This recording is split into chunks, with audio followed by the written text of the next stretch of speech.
నీ ముందర నడిచేవాడు యెహోవా, ఆయన నీకు తోడై ఉంటాడు. Praise the lord.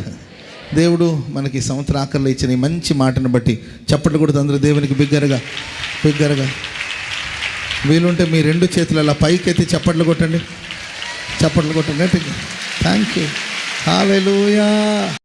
నీ ముందర నడిచేవాడు యెహోవా, ఆయన నీకు తోడై ఉంటాడు.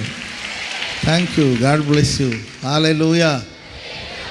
న్యూ ఇయర్ ఎలా ఉంటుందో, ఎలా వెళ్ళాలో అని బోళ్ళని సిద్ధపాటు, బోళ్ళని ప్రిపరేషను, రాబోయే సంవత్సరాలు ఎలా ఉంటుందో అని మన మనసులో ఎన్నో ఆలోచనలు ఉండొచ్చు. ఎలాంటి పరిస్థితులు గుండా వెళ్ళాలో, రాబోయే సంవత్సరాలు మనకి ఏమిస్తుందో, రాబోయే సంవత్సరాలు మనం ఏం చూడాలో, ఇలా మీకు ఎన్నెన్నో ప్రశ్నలు మనసులో ఉండొచ్చేమో. అందుకే రాత్రి ప్రభు నాకు తెలియచేసిన మాట ఏంటంటే, కంగారు పడాల్సిన అవసరం లేదు. ఎందుకంటే రాబోతున్న 2025లో మీ ముందర నడుచువాడను నేను.